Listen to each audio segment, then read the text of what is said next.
Materi selanjutnya adalah pengosongan dan pengisian baterai.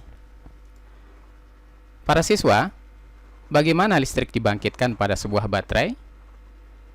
Pada slide sebelumnya sudah dijelaskan bahwasanya listrik dibangkitkan dari baterai karena ada reaksi kimia antara plat positif, plat negatif, dan cairan elektrolit. Untuk memudahkan pemahaman kita, marilah perhatikan ilustrasi sebuah baterai berikut ini. Ini adalah sebuah kotak baterai yang di dalamnya ada plat positif atau PbO2, plat negatif atau Pb. Yang kedua plat ini direndam dalam cairan elektrolit atau cairan asam sulfat. Para siswa sekalian, proses ketika baterai digunakan dikenal dengan istilah proses pengosongan.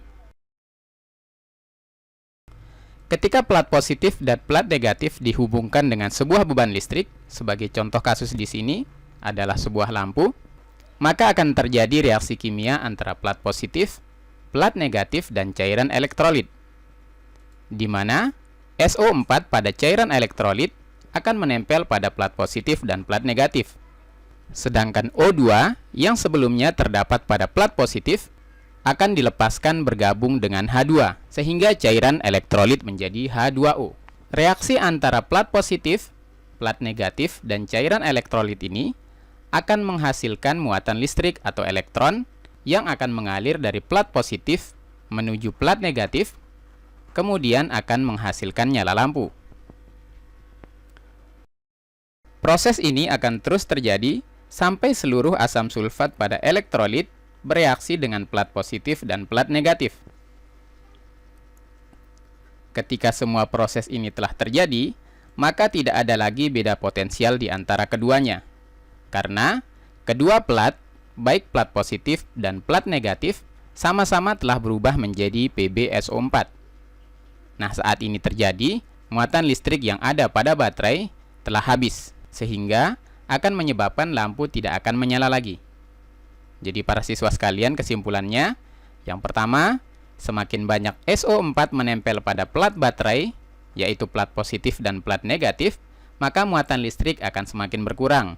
Setelah proses pengosongan terjadi, antara plat positif dan plat negatif, tidak ada lagi beda potensial di antara keduanya, sehingga listrik menjadi mati. Nah, para siswa, demikianlah proses pengosongan yang terjadi pada baterai saat baterai digunakan.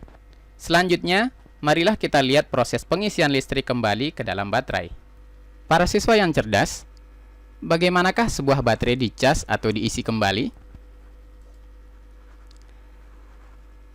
Proses saat baterai dicas dikenal dengan istilah proses charging atau proses pengisian, di mana saat ini baterai akan dicas atau disetrum kembali untuk mengembalikan muatan listrik yang sebelumnya telah digunakan.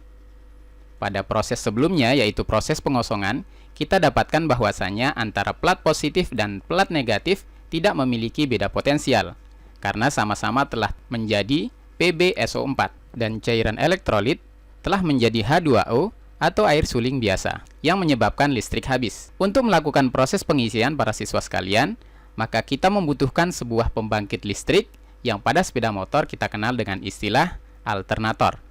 Di samping itu, ada juga alat yang digunakan untuk membangkitkan listrik seperti baterai charger.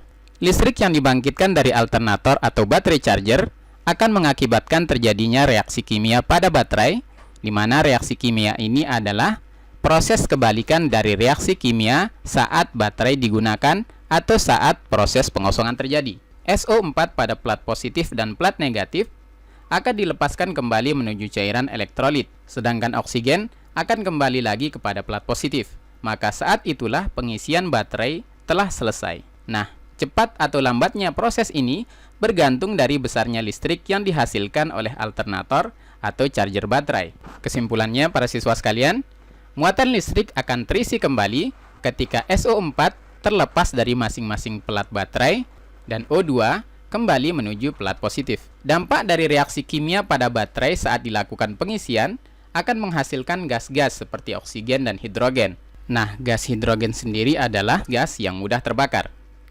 Untuk itulah pada baterai basah dilengkapi dengan lubang ventilasi pada tutup baterai dan sebuah lubang pernapasan pada bodi baterai, dengan tujuan agar gas hidrogen bisa keluar dari baterai, sehingga kemungkinan untuk meledak tidak terjadi. Kemudian para siswa, dampak dari penguapan tersebut seringkali akan menyebabkan volume atau jumlah cairan elektrolit pada baterai akan berkurang. Hal ini akan menyebabkan pelat baterai akan menjadi panas, dan kalau dibiarkan dalam waktu yang lama, bisa menyebabkan rusaknya pelat baterai. Untuk itu, pengecekan cairan baterai dan pengisian berkala harus dilakukan untuk menjaga performa baterai tetap optimal.